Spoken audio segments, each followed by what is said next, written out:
had prior experience interacting with a cow or a bull? Just a raise of hands. Okay, I see a few hands. Well, I still remember my first experience. I stand facing a bull who's about 7 feet tall, weighing over 1,000 pounds, looking directly into my eyes. He has a halter around his face that is tied to a rope, which I recognize he can break loose if he chooses to. His size is intimidating, but I choose not to walk away. And remember, I had no prior experience before this encounter. I can hear my heart pound.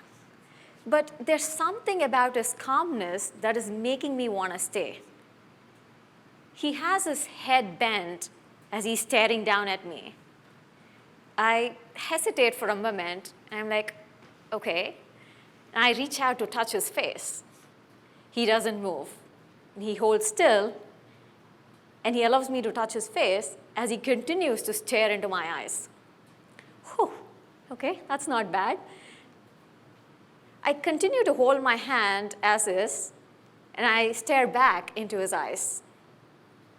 I can hear my heart calm down. Now, it is tough to estimate how long we stared at each other, but I remember feeling like I was elevated to a higher level of consciousness. There was some form of energy transfer, which is difficult to describe in words. And as with everything in this world, this feeling didn't last long. My friend called out to me, and it was time to leave. As I began to walk away, I turned back with the intention to bid goodbye to the bull. He looked at me, he blinked his eyes, and he nodded his head, almost like he was saying, everything is going to be all right. I later learned that his name is Nandi.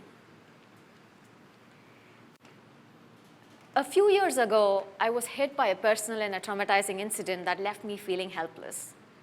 The stress and the anxiety resulting from that incident caused me to spiral into a series of health issues, all of which induced more stress and anxiety. Now, we've all been in some emotionally overwhelming situation, haven't we? A heartbreak, death of a loved one, losing a job. The reasons are many.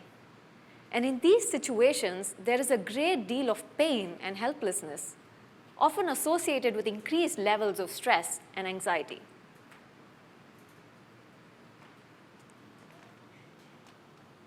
And sometimes this emotional distress can actually last for a really long time, which can not only affect our physical and mental well-being, but also how we participate in our social relationships.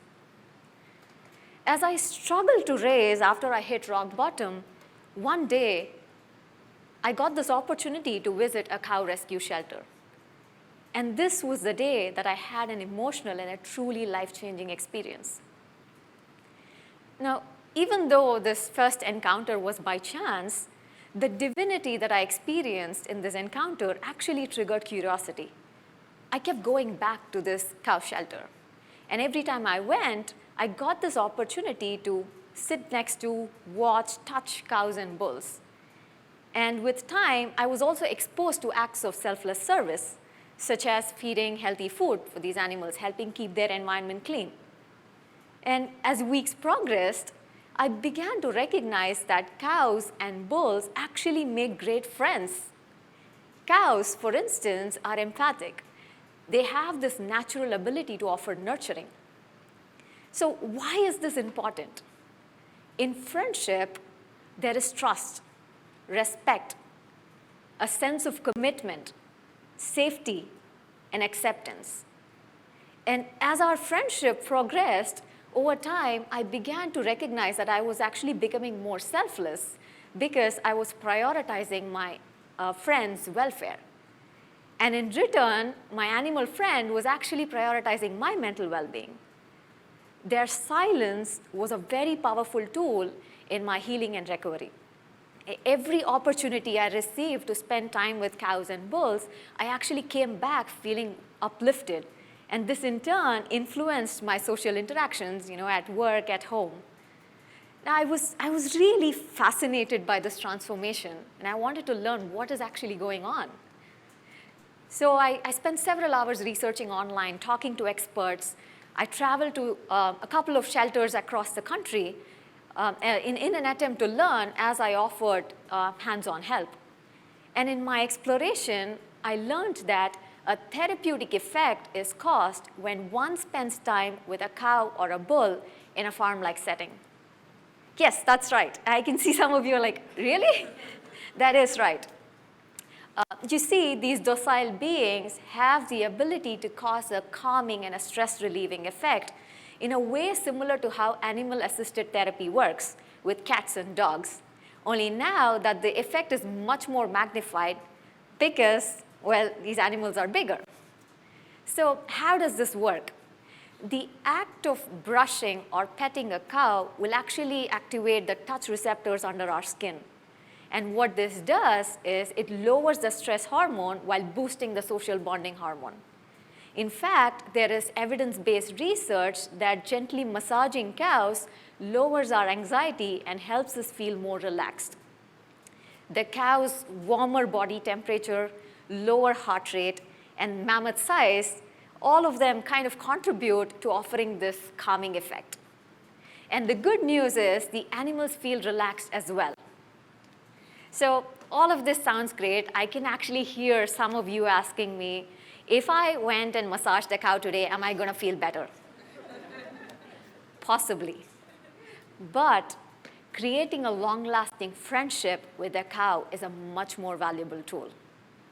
You see, in friendship, we begin to prioritize the animal's welfare.